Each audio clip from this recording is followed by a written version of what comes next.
Minister O'Brien, and you're very welcome into the House again and in here to listen to us on the issue of housing, a topic that has never really left the headlines for almost 14 years. How long has Ireland had a housing crisis? How long has Ireland been in its homelessness crisis? How long will it be before the government seek to make effective solutions to these problems? The government has committed themselves to the mission of housing for all, and this is the first problem here. The mission should be homes for all, and the Affordable Housing Bill should have a name change accordingly. A fundamental attitude change should be taking place across the board in this respect. Supply is the key issue here. Supply of affordable homes which people have the means to purchase or rent. New planning guidelines issued by the Minister bans bulk purchasing of houses and duplexes, but developers can still bulk purchase apartments. The new owner-occupier guarantee measures also do not include apartments. Ireland has a supply issue, and by confining our solution to the supply of houses and duplexes, we are still confining supply. Ireland needs more homes, and the Affordable Housing Bill does not go about supplying these. The bill contains 3 schemes which are described as swift, short-term measures on the ongoing housing crisis at the second stage of Seanad briefing. But what about the long-term effects of such short-term solutions? Firstly, I would like to draw attention to the word purchase in the Affordable Dwelling Purchase Scheme. Why are we focused on purchasing? Why are we focused on providing homes to buy? Why are we not considering those who do not want to purchase? Some people are perfectly happy to rent from local authorities. Apartments and houses which are rented at affordable rates can be homes. They can be affordable homes. They can be an effective solution.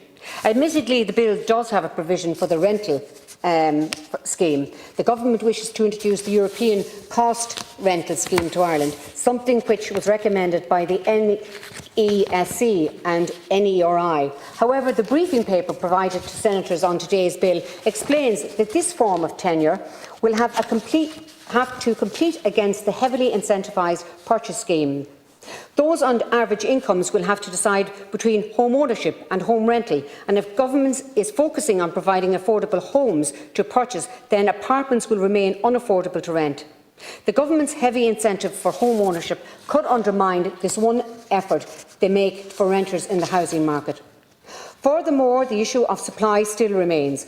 Under the Affordable Dwelling Purchase Scheme, the Service Side Fund will use €188 million to supply 6,200 new houses.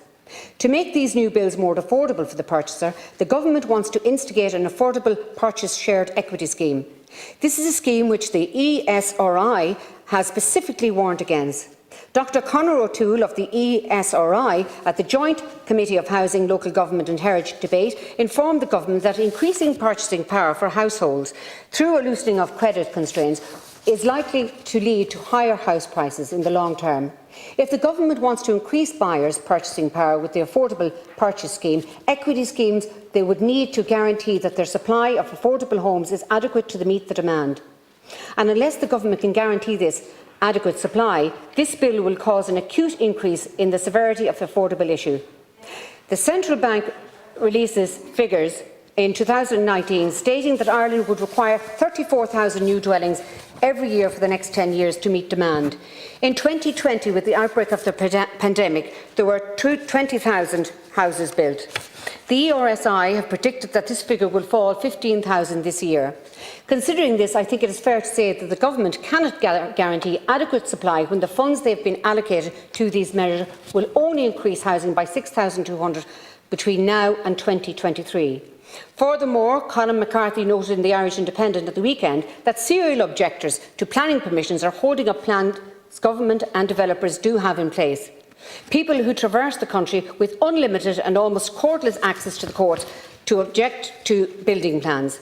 The short-term fix will have a long-term cost of making our housing more expensive because the planning system itself is broken and the supply is not there. In 2019 budget, the government allocated €146 million towards the homeless services in December 2020, and the following year we still had 8,200 homeless in the country. Under the Affordable Housing Bill, the government will be spending more money on the housing crisis, but will this really solve the issue? The Minister should be considering to assemble a task force, bringing everybody in chief executives from county councils, senior planners, representatives from Irish Water, all the developers that have zoned and serviced lands ready to go. Have them all walk out with planning permissions that meet the needs of the community in each county and get the job done. I have spoken before about how the government lack of clarity in their housing policies and guidelines is leading to incohesive decisions at local level. But last year in Meath County Council there was residential land dezoned in accordance with government regulations and directions from the planning regulator.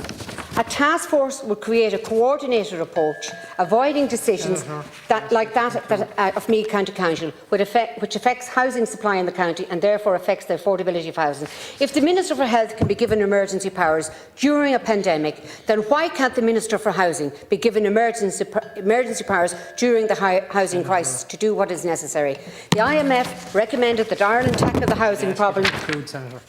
Sorry, okay, I haven't got time, but I think you get my drift, Minister, and I hope you do act accordingly. Thank you.